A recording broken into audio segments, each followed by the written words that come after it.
rogando a Deus, em nome de Jesus, o auxílio dos bons espíritos para as nossas reflexões em torno do tema Contempla mais longe, de acordo com a codificação espírita de Allan Kardec e o seu desenvolvimento, a produção mediúnica de Chico Xavier, de longe a maior, de perto a melhor.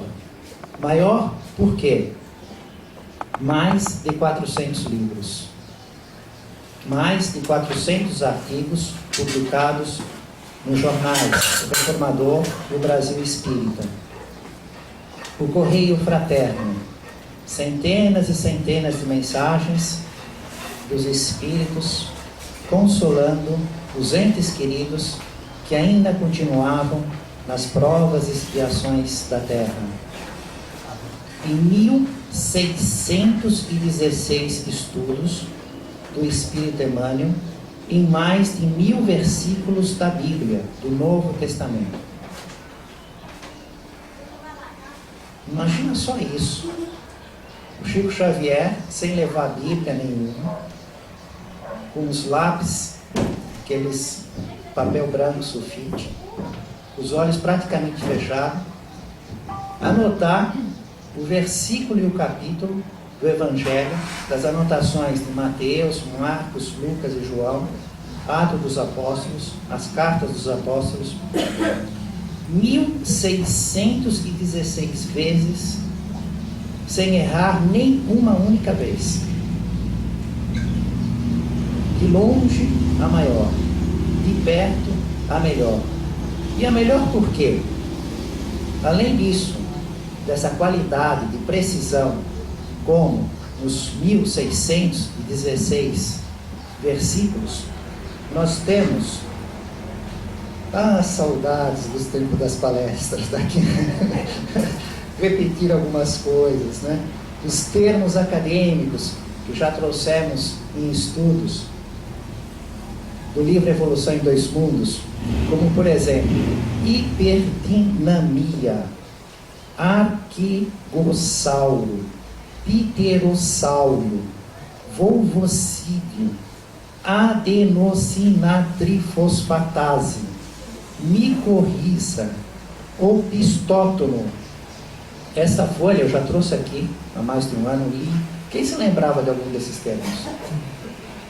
Eu anotei naquela época a explicação de um deles, pterossauro, porque a questão não é só o termo constar no livro Evolução em Dois Mundos, que está explicando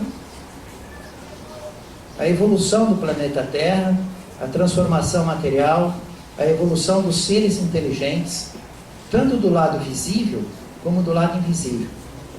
Além de ter o termo está dentro do texto de um modo correto, fazendo sentido, uma lógica, compatível com os conhecimentos científicos acadêmicos. Então vamos lá, eu vi que vários de vocês estiveram aqui naquela oportunidade. Eu trouxe a mesma folha, vou voltar lá para o Chico, eu trouxe a mesma folha. Pterossauro, o que é pterossauro?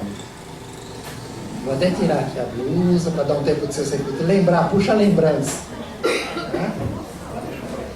Lembra? Ninguém lembra? Oi? Parabéns, está perto, não é? É um réptil fóssil voador e marinho, que ele viveu no período Trássico ao período Cretáceo. Inclusive, é interessante essa particularidade, porque os pesquisadores que fizeram um livro para entender o livro psicografado pelo Chico, A Evolução em Dois Mundos, no fim do livro fizeram todo um estudo de como a academia vê essas questões das eras que foram divididas, os animais, porque eram tantas informações a respeito disso. Tem um outro termo, volvocídio. E agora? Né? Grupo de seres unicelulares flagelados, possuem órgãos locomotores denominados flagelos. Mas, além desses termos, de milhares de termos, nós temos os livros feitos com 2 médiuns. O próprio livro Evolução em Dois Mundos, o médium Chico Xavier estava em Pedro Leopoldo e o médium Valdo Vieira em Uberaba. E o único espírito, André Luiz, foi fazendo um capítulo com o médium, outro capítulo com outro. Capítulo com o médium, outro capítulo com outro. Mecanismos da mediunidade. Os 2 médiuns estavam em Uberaba. Sexo e Destino. A primeira parte do romance, que é baseado em fatos reais, inteira foi psicografada pelo Valdo Vieira. E a segunda parte, continuando o drama, os personagens, foi psicografado pelo médium Chico Xavier. Termos. E além de termos, os livros feitos por 2 médiuns. E além dos livros feitos por 2 médiuns, revelação científica. No dia 13 de maio de 1945, o livro Missionários da Luz, o capítulo 2, fala a respeito da epífise, da glândula pineal, do trabalho dela no corpo humano. E ainda abre a noção da importância dela para a vida espiritual. Mas a academia humana só vai perceber, constatar de fato aquelas informações 18 anos depois. Em 1863, o William Regelson, quando ele faz o livro, aí o título em inglês eu vou traduzir, O Milagre da Melatonina, a glândula que é a maestra do corpo humano, e hoje é uma parte do corpo muito estudada em função da importância que ela tem no nosso organismo. O livro Parnaso de Além Túmulo, 56 poetas com 259 poesias. Muitos deles que tiveram cadeira na Academia de Letras. Se um poeta desses teve uma cadeira, o que Chico Xavier merece, né? Um auditório inteiro.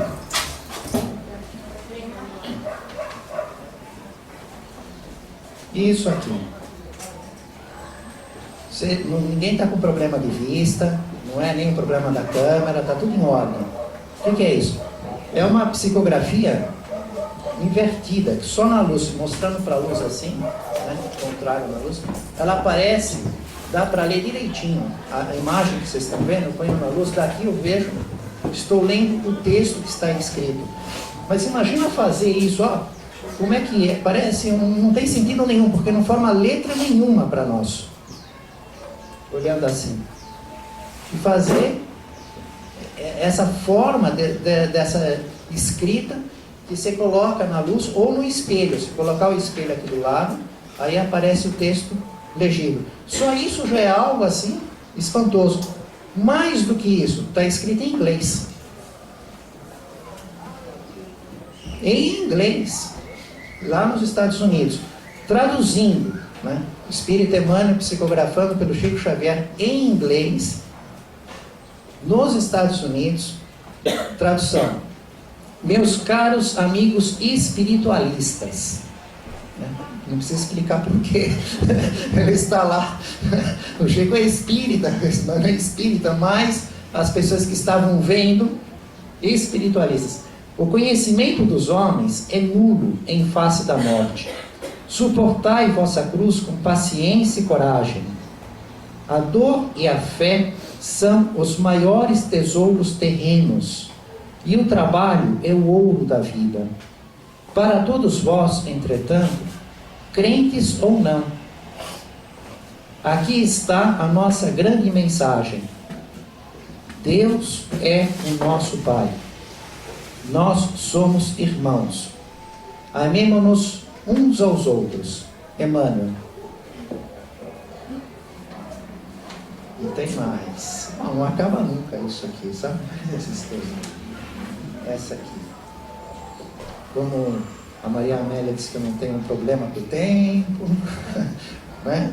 Hoje é dia de comemorar os 18 anos do Centro Espírita. Paulo e Estevão, os romances. Paulo e Estevão. No fim, quando Paulo desencarna a decapitação, e ele se vê sem visão no mundo espiritual. Interessante a semelhança do momento que ele percorreu o caminho para Damasco, em que ele vinha refletindo, se colocou numa circunstância favorável, aí o Espírito do Cristo se aproximou, se mostrou para ele, e ele perdeu a visão. E ele só foi recuperar essa visão com Ananias. Depois da morte, ele também se viu sem a visão. E é Ananias, em espírito, que já havia desencarnado antes do que ele, recupera a visão.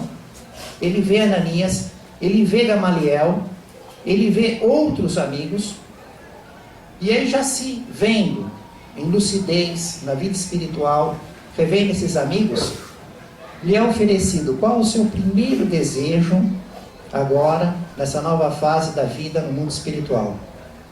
E o primeiro desejo de Paulo, ele reflete, ele chega até a esbarrar de pensamento da noiva, né, que ele teve, mas o desejo dele, número 1, era ir a Jerusalém, orar no Calvário, no local que ficou a cruz do Cristo. Então ele, em volitação, mas desejando ver os lugares que ele havia passado enquanto estava encarnado, ele vai percorrendo esses lugares, e a produção mediúnica do Chico Xavier vai descrevendo algo que nós podemos observar quando estudamos em Atos dos Apóstolos, uma certa explicação da vida de Paulo. No entanto, a produção mediúnica de Chico Xavier nos traz um enriquecimento dos detalhes, o porquê das coisas, o que acontecia na intimidade, os detalhes, que tornam aquilo tudo muito mais claro e às vezes corrigem as anotações, as traduções. Mas olha só o roteiro, sem GPS, sem computador. Ainda tem mais essa circunstância. Na época que o Chico Xavier realizou a sua produção mediúnica, era difícil fazer pesquisa. Até mesmo biblioteca era difícil em Pedro Leopoldo. Hoje nós entramos nos sites de busca na internet e percorremos o conhecimento do mundo todo, traduzimos, imprimimos, transportamos as informações. Mas na época que o Chico Xavier fez essa produção mediúnica, isso estava muito longe do alcance dos homens. E ele vem da Via Ápia, local que ele foi decapitado, que ele ganha essa lucidez, e começa a fazer então a viagem. Olha a descrição dos lugares: Arícia, Pousoulis, Ilha de Malta, Peloponeso, Corinto, Atenas, Tessalônica, Filipos, Neápolis, Troade, Éfeso, Panfilha, Cilícia, entra na Palestina, vão a Jerusalém, chegam no Calvário. Quem é capaz de descrever esse roteiro? Isso ele fez volitando, passando pelos lugares, mas enquanto esteve vivo, teve as viagens desses lugares. E dentro desse livro vem contando detalhes a respeito, os acessos, onde podia ser por mar, o que aconteceu, onde que tinha obstáculo de altura. E até agora eu não comecei a palestra. Porque o nosso tema, né? Nosso tema é contempla mais longe. Esse é o tema. Eu disse que nós vamos estudar o tema de acordo com a codificação espírita de Allan Kardec e a produção mediúnica de Chico Xavier, que é de longe a maior e de perto a melhor. E fiquei todo esse tempo explicando isso. Por que é maior e por que é melhor. E agora começa a palestra. Então nós estamos num dos livros, dos 138 livros, em que o Espírito Emmanuel estuda o Evangelho. Daqueles 1.616 versículos estudados, 1.616 estudos, que são mais de 1.000 versículos, porque alguns versículos são estudados várias vezes, né? Um deles é esse que selecionamos para estudar hoje, que estamos comemorando 18 anos. Né? Mas, olha só o tema, contempla mais longe. Emmanuel retira do Evangelho de Lucas, capítulo 6, versículo 38, porque com a mesma medida com que medirdes, também vos medirão. E inicia suas reflexões. Para o esquimó, o céu é um continente de gelo sustentado a focas. Para o selvagem da floresta, não há outro paraíso, além da caça abundante. Para o homem de religião sectária, a glória do além-túmulo permanece exclusivamente a ele e aos que se lhe afeiçoam.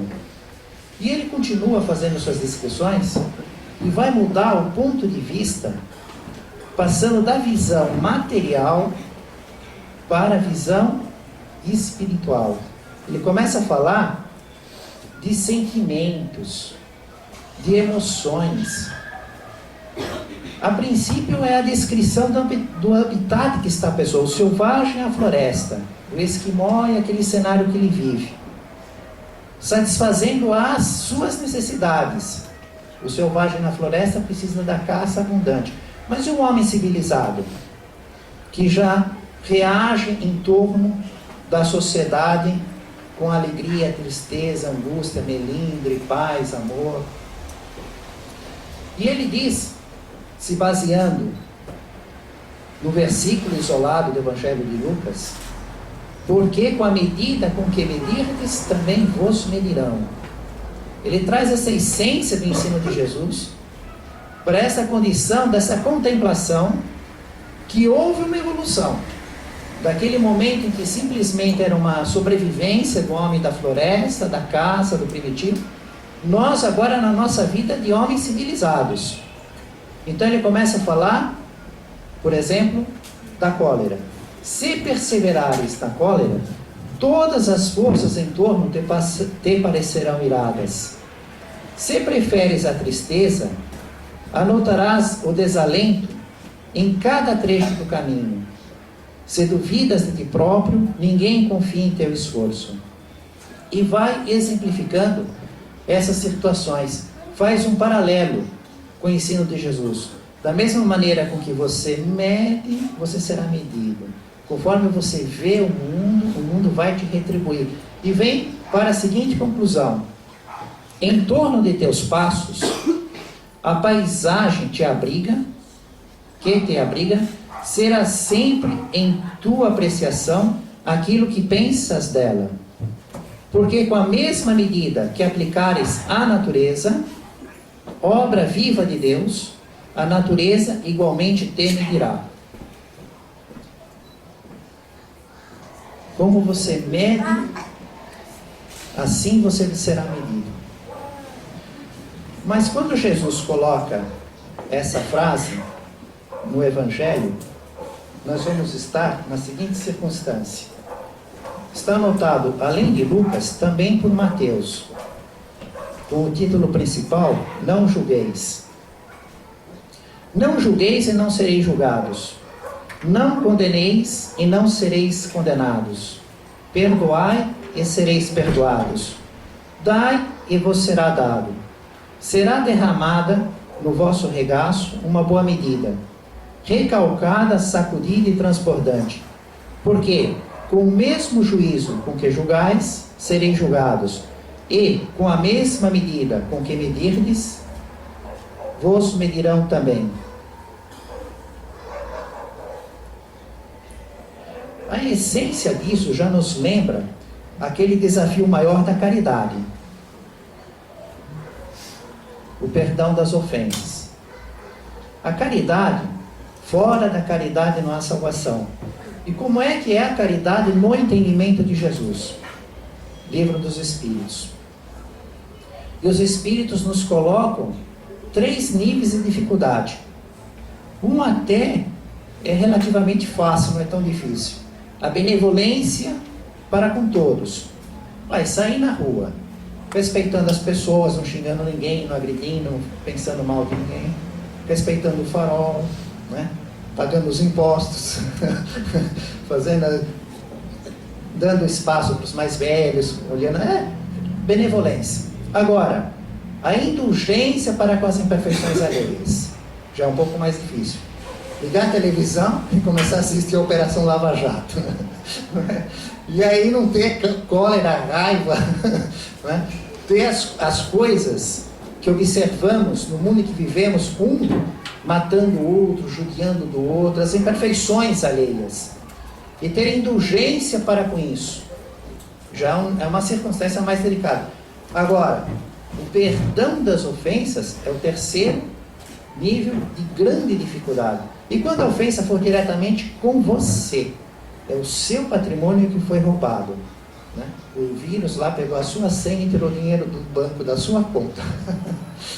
Foi o seu carro que foi roubado, foi o seu filho que foi assassinado. O perdão das ofensas. Ele está ligado com isso. Mas tem uma passagem aqui que é interessante, dentro da medida, que a anotação é a seguinte. Porque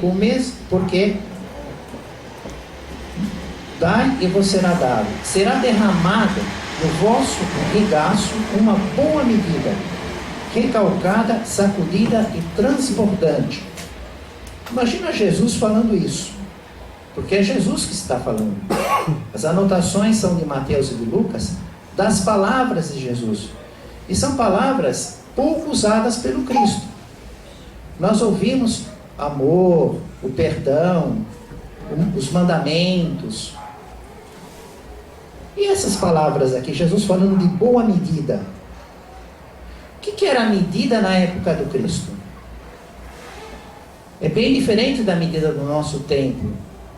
Hoje, nós estamos acostumados com um padrão de medida, né?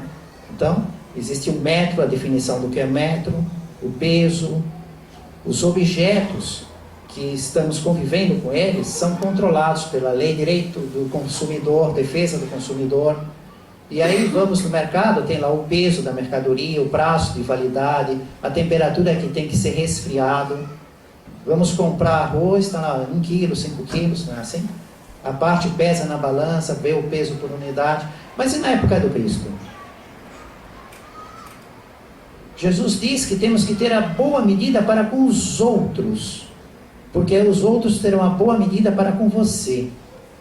Não é uma coisa assim rígida e fixa como é o nosso tempo, porque hoje 1 metro é 1 metro e acabou. O dobro é 2 metros e metade é meio metro. Mas de certa maneira tem alguns lugares que nos dão a boa medida. Nós entramos numa lanchonete para tomar suco, né? Aí um suco de tal, aí ele põe um copo e aquele chorinho, né? Vem mais um meio copo lá. Aquela foi uma boa medida.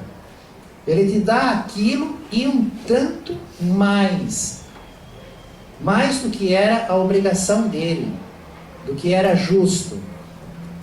Então aí nós já estamos começando a entender o que Jesus está falando. Você está se relacionando com o próximo, você tem que dar a boa medida. E da mesma maneira que você der a boa medida, você vai receber o quê? E de quem? Da natureza que te cerca, diz Emmanuel, que é obra de Deus, que está no controle de Deus. Que nenhuma folha cai da natureza sem que Deus o controle, o permita, o estimule. Então, se você oferece a boa medida para os que te cercam, o mundo que é controlado por Deus, através das pessoas, dos espíritos, das circunstâncias, lhe volta com a boa medida. Mas Jesus usa esses termos, recalcada, sacudida e transbordante. E usa mesmo. Porque naquela época, eles não tinham jeito, né? Não estava embalado. Ia comprar grão de trigo para fazer o pão. Hoje eu passo lá nas padarias de São Paulo, compro pão italiano, já está pronto. Eles tinham que fazer o pão. Iam comprar grão de trigo, por exemplo. Como é que eles iam transportar em sacola de plástico? Papel? Como é que era isso? Era na roupa. Túnica e capa. E tinha um cinto. Então onde eles iam levar isso? Na própria roupa. Eles puxavam a roupa naquele cinto e formavam um espaço. E lá era jogado. Mas cada comerciante tinha um jeito de fazer isso. Preencher o espaço que se ia levar. e tinha uns vasilhames para medir a medida, que ia colocar na sua roupa para ser transportado. E aí que aqueles técnicos que estudam a vida na época de Jesus falam a respeito dessa medida, desse vasilhame. Havia um comerciante que ia colocando, apertando, sacudindo, apertando, sacudindo. Então ia levar muita quantidade. E ainda depois de pôr a boa medida, ainda punha mais um pouco na sua roupa. Pegava o vasilhame e ia pondo e apertando, pondo e apertando, pondo e apertando. Depois jogava tudo e ainda punha mais um pouco. Existiam aqueles que não, só pegava, derramava no vasilhame e não mexia nada. Ele jogava aqui e não dava mais nada, né? Então, Jesus fala a respeito de que devemos dar para o próximo a boa medida. Porque vês o argueiro no olho do teu irmão e não percebes a trave que está no teu. Como poderás dizer a teu irmão: irmão, deixa-me tirar o argueiro do teu olho, quando existe e não percebes a trave no teu? Hipócrita, tira primeiro a trave do teu olho, e então enxergarás bem para tirar o argueiro que está no olho do teu irmão. Contempla de mais longe. Por que isso?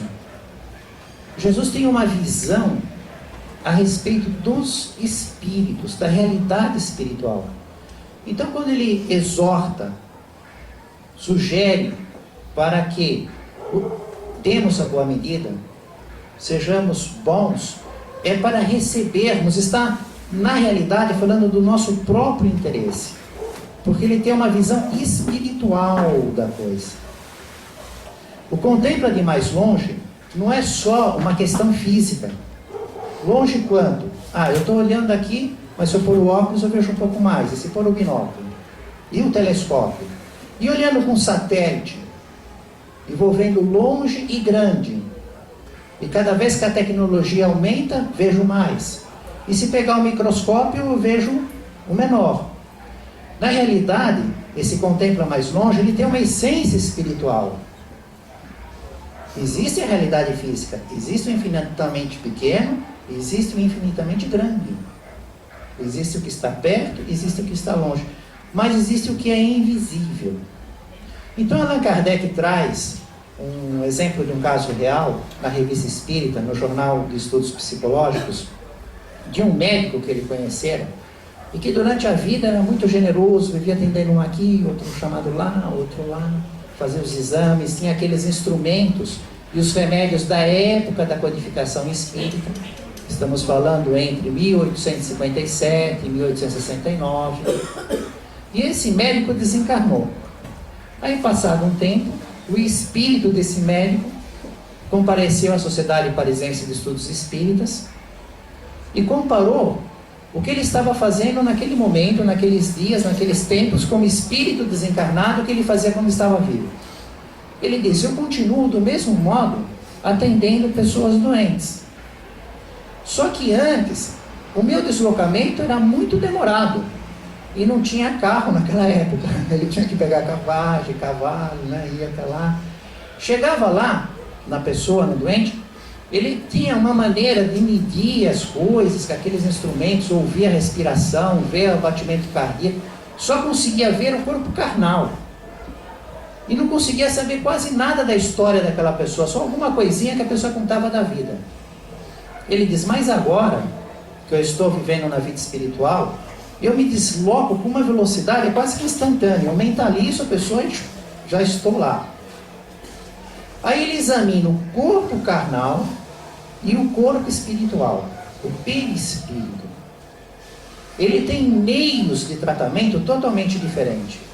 Meios de diagnóstico, porque ele vê se a doença está só no corpo carnal, ou se está no corpo carnal e no perispírito.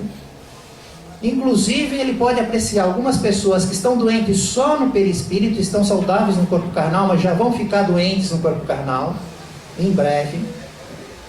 E tem meios de trabalhar, manipular os fluidos. E ele dizia: eu estou um pequeno médico na vida do mundo espiritual. Vejam que é a visão espiritual desse irmão que simplesmente desencarnou e era um bom irmão, mas está na nossa faixa. Visão espiritual proporcional ao nível de evolução. Mas Jesus nos diz, dá a boa medida para você receber a boa medida. Usa algo do dia a dia deles, que nós nem nos preocupamos muito com medida. Porque parece que já está tudo de acordo com o que está marcado na indústria que nos fornecem as coisas. Mas para eles aquilo tinha uma forte marca emocional. Porque a medida era um problema do dia a dia. Receber a boa medida. Mas Jesus fala com a visão espiritual dele. Muito superior a desse médico. Que conhece a fundo as leis de Deus. Ele que já fez o roteiro evolutivo. Por muitas vidas e muitos mundos que já não existem mais. Pois quando ele foi organizar a Terra, esses mundos já haviam se transformado. Nós que vivemos no universo, que não dá para conhecer o começo, porque olhamos para o espaço, que nos diz a academia. Mostra o berçário de estrelas e mostra o buraco negro transformando as estrelas, passando a matéria do visível para o invisível, vindo do invisível para o visível. Não se vê nada, invisível. Se vê as estrelas, passou a ser visível, o berçário de estrelas. Se vê as estrelas, visível. Não se vê nada, entra no buraco negro, matéria invisível. Da mesma maneira que a água. Estamos vendo a água, vira o gelo, evapora, ninguém vê, milhões de litros sobem, fica invisível, desce. Então, se contempla mais longe, tem na realidade uma visão espiritual profunda dentro disso, que nos é aconselhada por Jesus, que nos ama. É no nosso interesse, no nosso próprio interesse, da nossa própria felicidade, que temos que dar a boa medida para recebermos a boa medida. Falando em visão espiritual, nós temos com Chico Xavier, né? Outra vez ninguém está com problema de visão não, nem a câmera está com nenhum problema. Chico Xavier fez essa psicografia em braille. Lembra da psicografia em braille? Aqui é o texto que ele psicografou, né? O texto, e aqui o abecedário, porque o Chico, que era o médium, não conhecia o braille. Ninguém conhecia o braille. Então eles viram essa psicografia que levou 2 horas para fazer. Porque ele foi fazendo pontinho por pontinho, pontinho por pontinho, as letras. E o pessoal falou, bom, o que é isso? Ah, uma psicografia em braille. Mas o que está escrito aí? Pediram para o Espírito, põe na nossa letra corrente.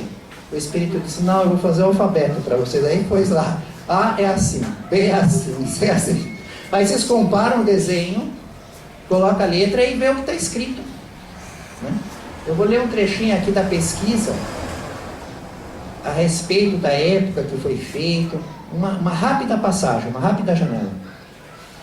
De família espírita, a dona Júlia Pego de Amorim fez-se abnegada trabalhadora da doutrina espírita. Sua tia, dona Engrácia Ferreira, pioneira do alfabeto braille para cegos, desencarnou a 21 de abril de 1937. Então a Júlia era espírita e a tia, dona Engrácia, trabalhava com o alfabeto braille. A tia morreu.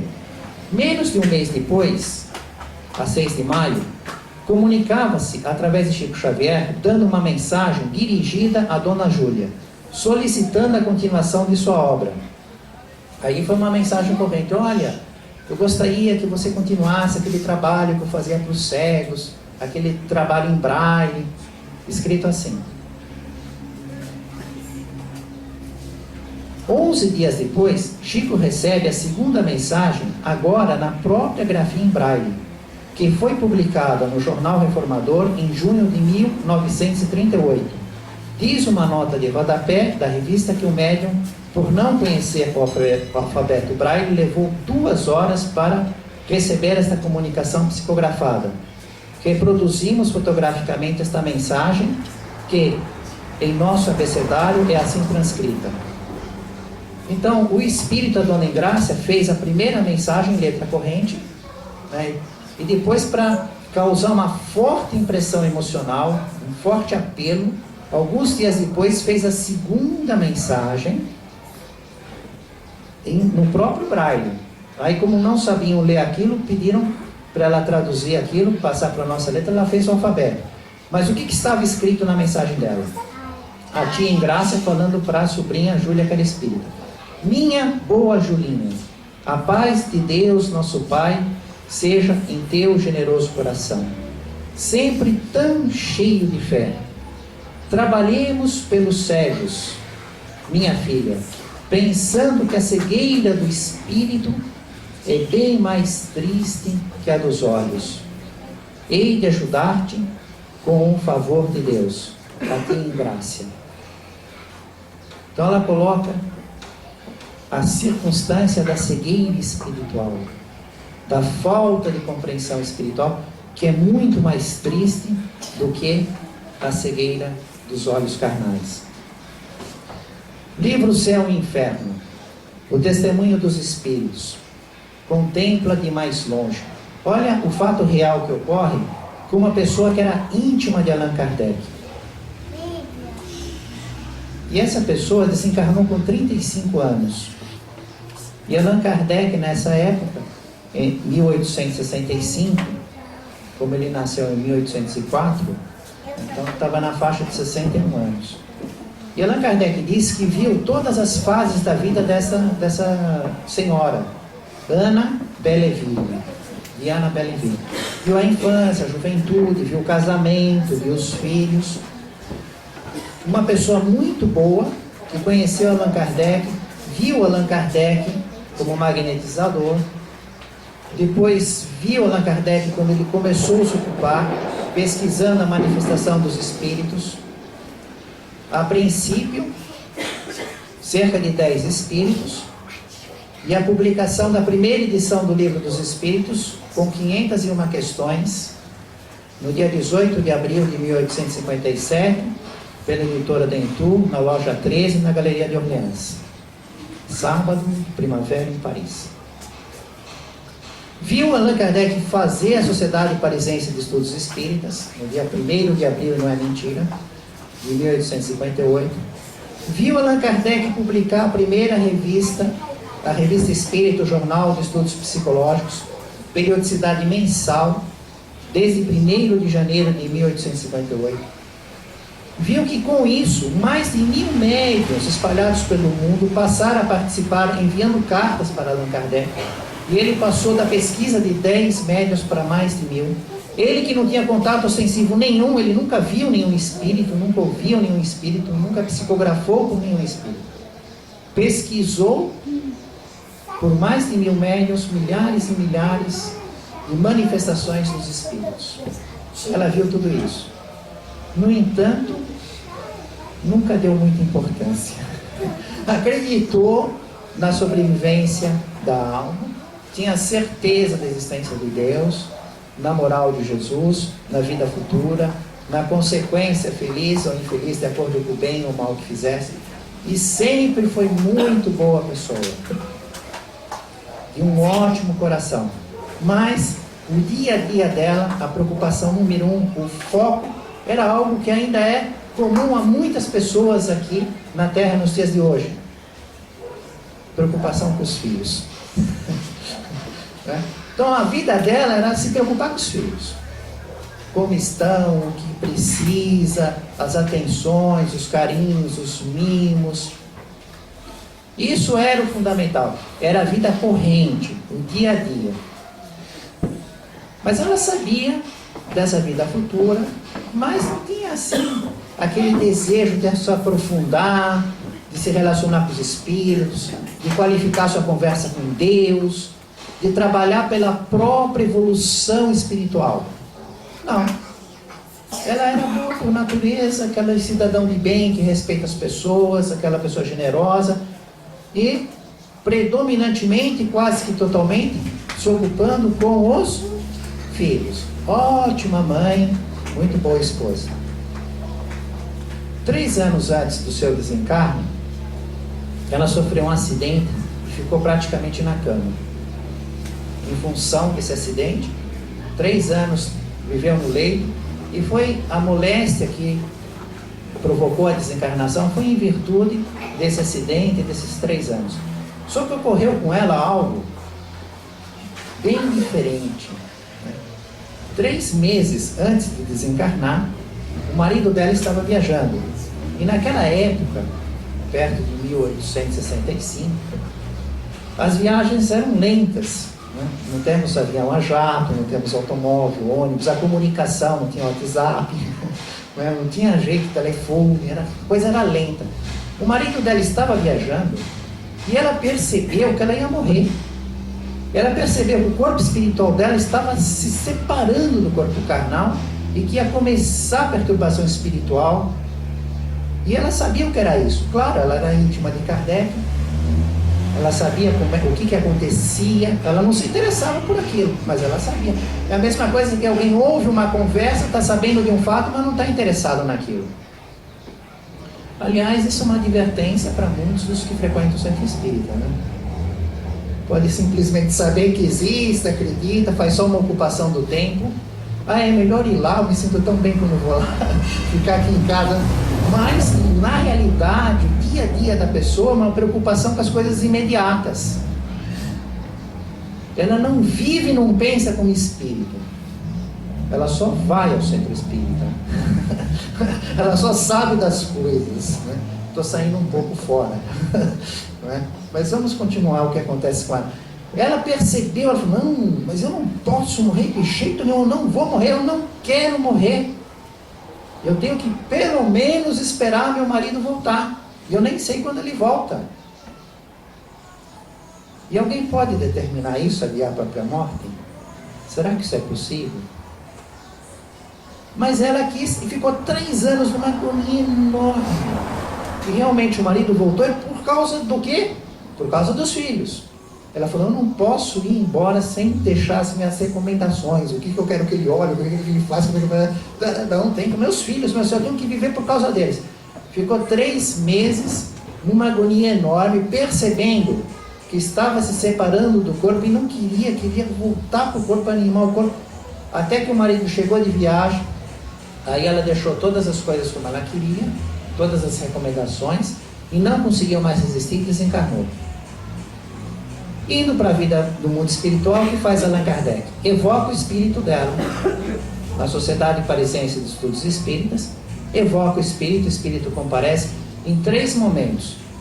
1 dia depois da morte, 1 mês depois da morte e 6 meses depois da morte. 1 dia, 1 mês e 6 meses. Não percam de forma o que estamos estudando, contempla de longe. E o de longe não é de perto ou de longe fisicamente. Tem a visão espiritual. Veja com os olhos do espírito, que o essencial é invisível aos olhos. Bom, aí quando ela comparece no primeiro dia, ela está muito lúcida, respondendo com clareza, sem perturbação espiritual. E Allan Kardec faz um estudo com os espíritos. Como é que ela, que foi tão apegada aos filhos, tão preocupada com o marido, com o dia a dia presente, com essa preocupação do bem-estar dos filhos, a perturbação espiritual dela foi quase que nula. Ela já se viu lúcida, já percebeu que morreu, já está aqui falando as respostas, que são textos, se percebe pela clareza das respostas que ela oferece naquela hora. E os espíritos mostram então a diferença que existe na perturbação espiritual do apego moral com o apego material. São circunstâncias diferentes. O apego moral não dificulta a perturbação espiritual. Não. O que dificulta é o apego material. É a pessoa sensualista, que gosta do corpo pelas sensações do corpo, que é apegado com as propriedades, com as coisas, com os gozos, que acha que não existe nada depois da vida, morreu, tudo acabou. E possui muito apego às satisfações carnais. E aí pode provocar no espírito um prolongado estado de perturbação, os inconvenientes de assistir à decomposição do cadáver, grandes estados de sofrimento. mais o apego moral, ainda mais na condição dela, que conhecia e sabia da vida espírita, da continuidade da existência dos espíritos, não há problema de lucidez. Mas qual foi a primeira coisa que ela fez quando ela morreu, que ela ganhou a lucidez? Ela falando para Kardec, a primeira coisa que eu fiz foi ver meus filhos. Não mudou nada. Né? Correu para os filhos, estava lá vendo os filhos. Depois, passado um mês, né, quando ela faz isso, nesse primeiro dia, nessa comunicação, que a primeira coisa que ela foi ver os filhos, ela reconhece que ela tinha perdido uma grande oportunidade de evoluir espiritualmente. Ela já começa a perceber que ela deixou passar alguém que viveu do lado de um tesouro e morreu de fome. Ela já vê a condição espiritual que ela se encontra, e ela diz que ela precisa de preces, precisa de auxílio. Um mês depois, quando ela volta, ela agradece as preces. A prece é o mais poderoso influxo magnético que existe. É o mais poderoso influxo magnético que existe. É a prece sincera. É a conversa com Deus, mostrando o nosso íntimo, o nosso pedido, a nossa gratidão, o nosso louvor em relação à criação universal. E aí, ela vem falar, nesse um mês, a respeito dessa agonia dos últimos 3 meses. Ela reconhece que ela não precisava ter sofrido tanto. Ela lamenta a falta de visão espiritual, porque ela ficou lutando, querendo ficar na terra. Ela não aceitou que era chegado o momento dele. Ela disse àquele: eu não quero morrer, eu tenho que esperar meu marido voltar. Eu não posso morrer com meu marido em viagem. O que vai ser dos meus filhos? A preocupação dos filhos, que foi o motivo da vida dela, que prolongou 3 meses em atrozes agonias, que foi o primeiro desejo dela depois da morte, por falta de visão espiritual. Eu vou ler um trechinho aqui para vocês perceberem a emoção e o ensinamento dela. Que alívio experimentaria nos meus últimos momentos, e quão fácil teria sido a separação, se em vez de a contrariar, eu me tivesse abandonado, confiando à vontade de Deus, a corrente que me arrastava, mas em lugar de volver os olhos ao futuro que me aguardava, eu apenas via o presente que ia deixar. Naqueles momentos que ela percebeu a separação do corpo espiritual do corpo carnal, aquela perturbação, que ela ia morrer, que não queria morrer, aquela circunstância que poderia se dizer assim: eu não sei se eu estou morto dentro da vida ou vivo dentro da morte. Ela sentiu isso. Que é o que acontece na perturbação espiritual. O espírito fica confuso e não sabe se na verdade ele está vivo dentro da morte ou está morto dentro da vida.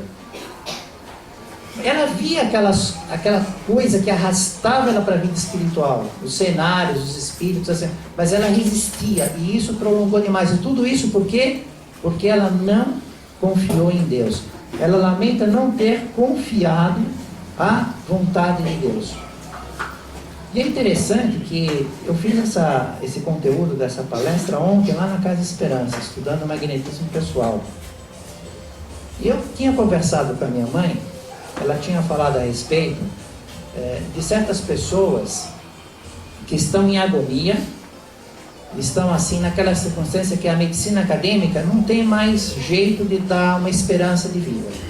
Estão sofrendo muito, muitas dores, e não tem mais jeito de tirar as dores, e a família fica naquela angústia, e o tempo passa, e existem todos os problemas do tempo, dos cuidados, dos aspectos financeiros, da dor da pessoa, tudo. E aí começam 2 grupinhos assim. Um grupinho ora para a pessoa morrer, pensando, ela morre, ela descansa em paz, todo mundo que fica perto se vê aliviado. Viver para que só está sofrendo. A pessoa não compreende que nem sempre morrer é descansar, e que a dor que está no corpo físico, Quando morre, separa o corpo espiritual do corpo físico. Mas se a doença está vindo do corpo espiritual, a dor continua. E às vezes até aumenta. O espírito só vai se livrar da dor se a doença estiver só no corpo carnal. Aí separou, onde estava doente ficou. O outro estava saudável. Mas se o outro estava doente? E se estava mais doente ainda do que o carnal? Por misericórdia divina nem estava vindo tudo. A dor aumenta. Porque o carnal, apesar de doer, ainda absorvia uma parte daquilo. Velava um pouco aquilo. E outros, uns morrem então para a pessoa morrer. E outros morrem, rezam para a pessoa viver. Não quer que morra de jeito, não. Vive, quer que fica aí sofrendo. E havia um debate a respeito, mas para que se deve orar? Se deve orar para viver ou se deve orar para morrer, né? E eu troquei as minhas ideias com ela e tal. Aí eu fui dormir. Aí quando eu dormi na noite, aí um espírito chegou para mim e falou assim: olha, eu vou te mostrar um fato que não estava vinculado exatamente a isso que vocês estavam discutindo, mas que ilustra muito bem a essência da coisa. Foi um momento que um tio meu, um irmão dela, o tio Josézinho, estava já muito enfermo e foi fazer uma cirurgia delicada, né? E ele estava com medo da cirurgia. E na última vez, no último momento que minha mãe teve com ele, viu o tio Jezinho, ela falou assim para ele, na hora que ele ia entrar, falou assim: pensa em Jesus. E os espíritos me explicaram com lucidez durante o sono, falaram assim: aquela discussão, não fica rezando para morrer, não fica rezando para viver, confie em Deus. Procure aceitar a vontade de Deus. Pense em Jesus. Ele que te ama, Ele que governa o planeta, Ele que cuida dos teus interesses. Aprenda a confiar em Deus. E assim, naquele mês, ela fala, um mês depois da morte, a respeito que ela lamenta muito por não ter confiado em Deus e prolongado o sofrimento dela por mais 3 meses. 6 meses depois, ela está lá em missão, né? Ela fala para Allan Kardec que recebeu em missão. Ela já evolui muito, já compreende e lamenta a falha que ela teve devido ao apego moral em relação aos filhos, a não saber distribuir o seu tempo emocional durante a sua vida. E ela ganha como missão levar o consolo e a esperança àqueles que estavam sofrendo pela perda dos entes queridos e pela perda da fortuna. Então as pessoas que tinham riquezas e que estavam sofrendo reveses econômicos e definhando por causa disso, que entravam com ideias de suicídio, depressão, angústia, ela ia levar o consolo, trazer a sugestão através da influência oculta do pensamento durante o dia, durante o sono do corpo. No sono da pessoa ela levava consolo, levava esperança, explicava, procurava dar uma força. E as pessoas que perdiam os entes queridos, aos pais que perdiam os filhos, aos filhos que perdiam os pais. E Allan Kardec se preocupa com essa questão da prolongação. Pode uma pessoa adiar a própria morte simplesmente querendo? Isso é possível? No Livro dos Espíritos, a questão 424. É possível? É. Mas, quando Allan Kardec estuda isso com o Espírito de São Luís, ele diz que não pode pensar em generalizar. Possível é, mas são fatos isolados. Por exemplo, arco-íris existem? Existem, mas aparece todo dia? Foguete vai para a Lua? Mas quando? Em que condições? São fatos reais, existem, acontecem. Mas não pode pensar que nós vamos sair andando de foguete, vamos para a Lua, que vamos ver arco-íris todo dia, né? Então, conforme o interesse, conforme a necessidade, conforme a circunstância da evolução do espírito, da prova, da missão, a misericórdia divina pode conceder. E como é que é feito isso? Com uma varinha mágica, assim, já cai um pozinho, aquela manal, com o fluido vital dos espíritos que são evoluídos no saber e na moral, que sabem manipular, selecionar, que sabem fazer diagnóstico. E aí eles preparam esse fluido vital e agregam e dão uma sobrevida temporária e transitória. Da mesma maneira que os nossos veículos. Carro a gasolina, álcool, caminhão, óleo diesel. Se acabar o combustível, para. Precisa ter o combustível. O fluido vital é a matéria do mundo invisível que torna a matéria inorgânica com vida orgânica. E essa parte está no magnetismo. Agora já passaram as ovelhinhas. Sabe o que são as ovelhinhas? Lá na Casa da Esperança tem um tempo para fazer a palestra. Hoje eu estou com um tempo mais livre. Ela falou que podia dar uma esticadinha, que é aniversário da casa, que já faz mais de um ano que eu não venho aqui, não sei nem quando vai ser a próxima, que eu trabalho em São Paulo, não posso vir de terça-feira, né? Mas eu tinha problema com horário na Casa da Esperança. Eles falavam assim, quando eles iam passar na minha visão espiritual, quando eu era criança, tinha um comercial que passava um carneirinho. Passava aquilo, eu tinha que levantar e ir para a cama, senão, ó, não podia querer enrolar. Tinha que sair, vai por pijama, vai escovando, mas ia assistindo o programa na televisão de rabo de olho, né? Aí eles dizem, olha, quando nós vamos vendo com você, com o público, quando passar a ovelha, você já entra na parte final. Você já se prepara, já encurta as conversas, já vai indo, né? Porque você vai ter pouco tempo para terminar. Então já passaram as ovelhinhas, deixa eu me preparar aqui para o raciocínio final. Mas vínhamos falando do fluido vital. Na lição 110 do livro Pão Nosso, magnetismo pessoal. E toda a multidão procurava tocar-lhe, porque saía dele uma virtude que os curava a todos. Evangelho de Lucas, capítulo 6, versículo 19. O magnetismo. O magnetismo é novidade? Emmanuel faz aqui um estudo dos espiritualistas, falando como se fosse uma novidade, mas que na realidade, isso já se vê em Jesus. E fala a respeito dos poderes do magnetismo de Jesus. E eu preparando a matéria, eu sempre procuro localizar no Evangelho aonde que eu encontro a ilustração daquilo, né? E aí eu fiquei pensando, as curas de Jesus, o magnetismo pessoal de Jesus, e percebi um espírito que me auxilia nos estudos se aproximar. E ele se aproximou e falou, é bom que eles vêm me ajudar, eu gosto quando acontece isso. Só que ele ficou só olhando, né? E eu pensando, olhando, folheando o livro, que tem uma anotação dos 4 evangelhos, qual é a passagem que eu vou ilustrar, onde está uma explicação mais notável, um fato mais interessante.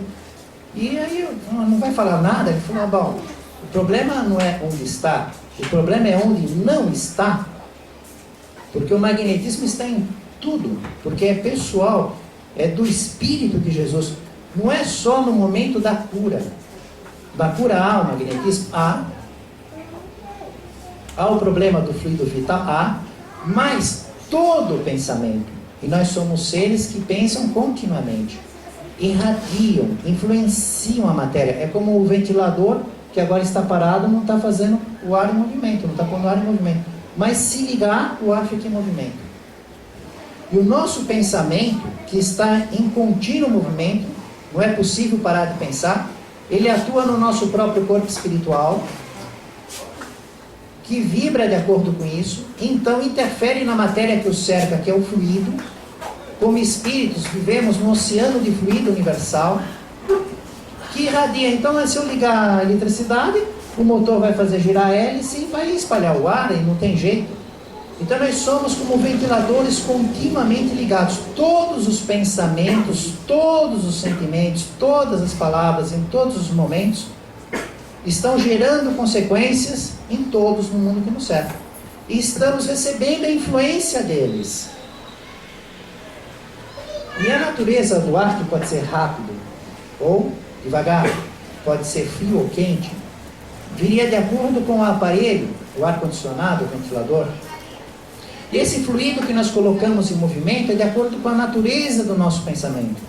Então, cada pensamento, cada raciocínio, cada lógica, cada sentimento produz uma realidade material que interfere nos outros. E o que os homens e os espíritos estão pensando produz uma realidade material que interfere em nós. E isso causa bem-estar, mal-estar, uma série de consequências. E isso é o magnetismo. Esse movimento da matéria que envolve todos os seres da criação, do átomo ao arcanjo, todos estamos ligados. Contempla de mais longe. Somos todos solidários, vivendo todos no olhar de um único Deus, com um amor infinito. Então ele disse assim para mim: e onde não está? Não é? O magnetismo é universal. Mas da onde que Emmanuel separa essa parte do Evangelho? Eu fui lá pegar a anotação de Mateus. Mas deixa eu ver aqui.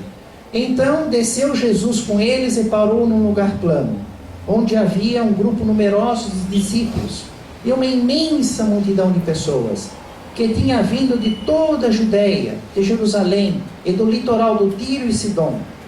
Queriam ouvi-lo e ser curados de suas enfermidades. Os que eram atormentados por espíritos impuros também ficavam curados. E todo o povo procurava tocá-lo, porque saía dele uma força que curava todos. Uma força que curava todos. A questão do fluido vital, da emanação do Cristo.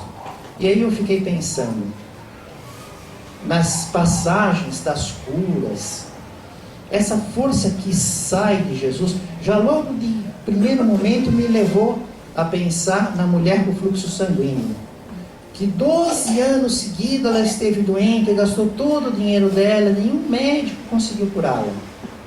Aí ela foi em anonimato, sem ninguém saber, foi lá para Galileia, esperou Jesus. Jesus chegou do mar da Galileia, estava indo para a casa de Jairo. Naquela multidão ela toca na orla azul da roupa de Jesus, que era algo mnemônico, que os judeus faziam aquela orla azul na roupa para lembrar de cumprir os mandamentos, se relacionar com Deus, processo mnemônico. Colocavam coisas nos corpos, nas vestes, para lembrar de cumprir os mandamentos, os 613 mandamentos. 365, não faça isso, não faça aquilo, não faça aquilo. 248 na forma positiva, faça isso, faça aquilo, faça aquilo. 613 mandamentos mais a tradição oral. E ela pensando, se eu tocar naquilo que liga a Deus neste homem, eu vou ser curada. Ela toca, Jesus percebe que a força dele sai. E fui pensando nas curas dos leprosos, dos paralíticos, dos cegos.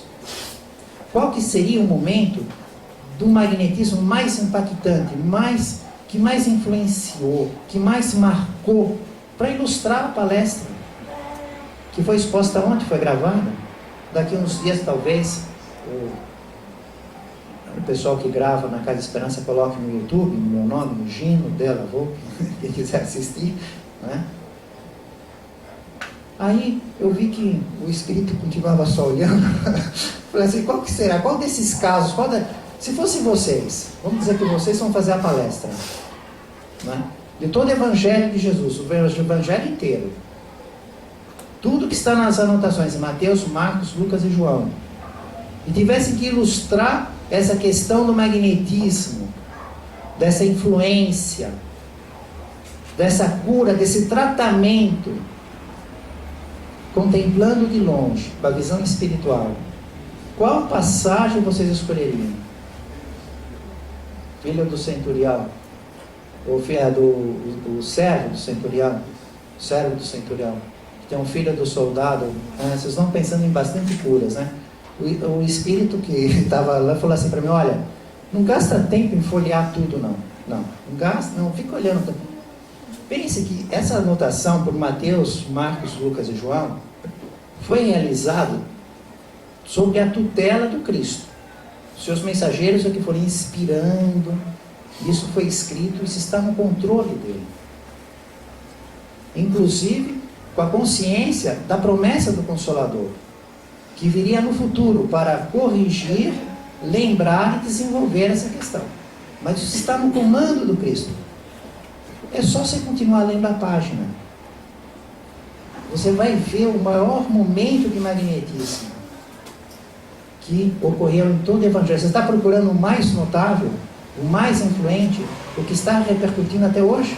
Continua lendo a página. Está na sequência do Evangelho.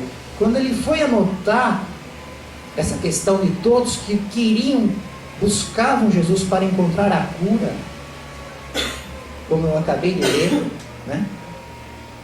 O que acontece na sequência? Vendo Jesus essa multidão, subiu ao monte, e depois de sentar-se, aproximaram-se dele os seus discípulos.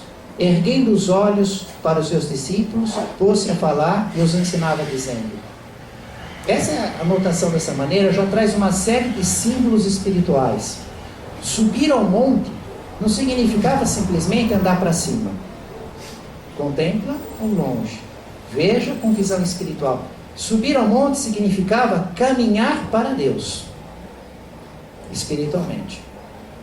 Isso que era o significado. Se aproximar de Deus. Sentar-se, como está aqui, ele subiu e depois se sentou. Era a posição de ensino dentro da sinagoga. A cadeira de Moisés. Ele recebia a lei, escolhia um trecho da lei, lia por respeito ao sagrado do texto da lei, de pé, enrolava, a lei era guardada, os mandamentos, que eram enrolos, e aí se sentava e fazia exposição sentado. O ensino era feito sentado. E todos ouviam sentados no chão ou nos bancos dos laterais. Erguendo os olhos para o alto, se liga com Deus. E então ele diz, segundo a opinião desse espírito que me ajuda a ensinar, o maior magnetismo da terra. Bem-aventurados os pobres de espírito, porque deles é o reino dos céus. Bem-aventurados os que são brandos, porque herdarão a terra. Bem-aventurados os que choram, porque serão consolados. Bem-aventurados os que têm fome e sede de justiça, porque serão saciados. Bem-aventurados os misericordiosos, porque alcançarão misericórdia. Bem-aventurados os puros de coração, porque verão a Deus. Bem-aventurados os pacificadores, porque serão chamados filhos de Deus. Bem-aventurados os que são perseguidos por causa da justiça, porque deles é o reino dos céus. Família espiritual de Jesus, no caminho do reino dos céus, em nome do Mestre Jesus, louvado seja Deus.